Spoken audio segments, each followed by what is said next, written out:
Oh, what a play. Marcus Smart. Heads up play. Going off Obvia's back. Bounce pass. Oh, nice pass. Quick pass break. Way to give it up. There's Smart picking a pass. Wow. Just a great pass by Smart. Love the way the guys are playing off of Marcus Smart right now. Oh, pass. Yeah, sweet play. Marcus for two. Smart looking to take it to the hoop, throws it up, and Rob's there. Great play by Smart.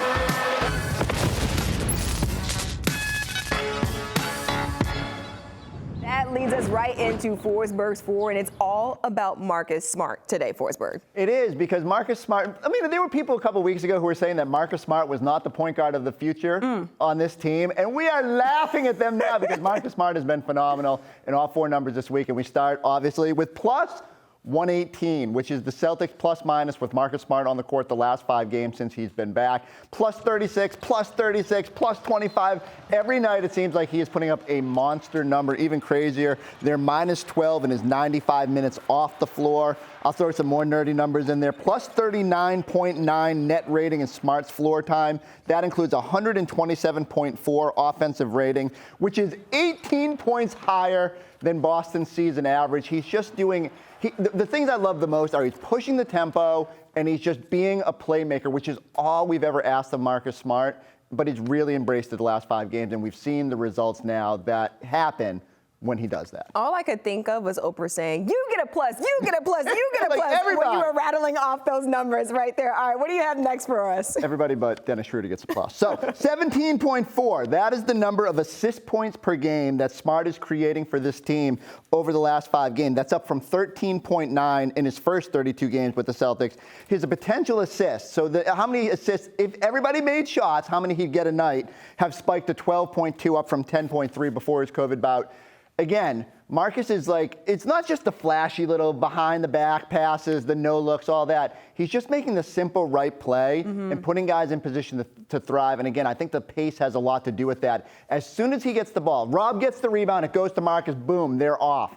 And I love that they're just pushing the pace. It was something the offense needed so badly. Don't let them get set. Attack, attack, attack, and then just let the Jays do what they do. I'm not going to lie, I do like the flashy passes, though. They are Marcus nice. Smart. We like Rob Dunks, we like Marcus Pass. Right, just a little bit more of that. All right, coming in at number 3, what do you got? All right, 29.7 is number 3, and what that is opponent field goal percentage when defended by Smart over the last 5 games.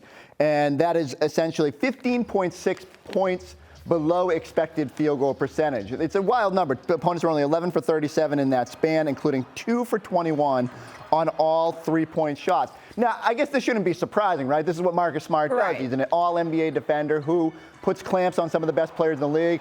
Now, we're lucky Trae Young wasn't making shots like that the other night, but Marcus does what he does, and it sort of lays the foundation for the defense. And one of the things the Celtics have struggled with in recent years has been like opposing guards just going off against them. And Marcus comes out now and is like, all right, this is what I do. I'm going to lock down players and give this team this team a chance to win.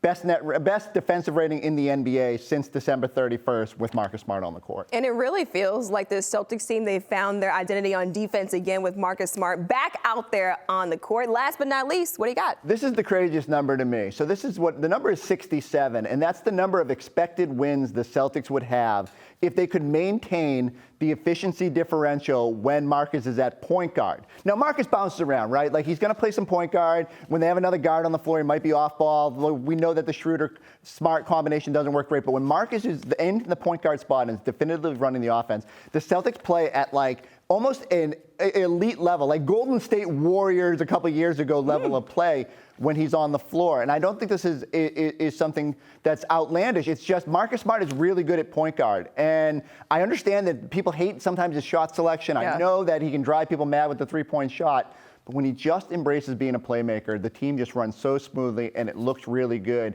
And so I hope if Celtics fans can be patient, that maybe this thing can start gaining even a little bit more momentum. They still don't have a great, perfect mix of players out there. I still think they could have more shooting on the floor, which would make Marcus even more strong out there. but you can't quibble with the results. They're playing phenomenal, especially with this most recent version of Marcus Smart. Just how surprising is that Marcus Smart finding that success at point guard when people have plenty of questions about whether or not he could do that job at the beginning of the season? The thing that's wild to me is that the numbers have always suggested that Marcus thrived most at the point guard role. And everyone said, well, no, he's a shooting guard. He plays off the ball. That was never the case. It was always when he put a priority on playmaking and defense, he has been the best version of himself. It doesn't come as a surprise to me, but they got to bottle it up. They got to keep him in that mode in order for this team to really launch.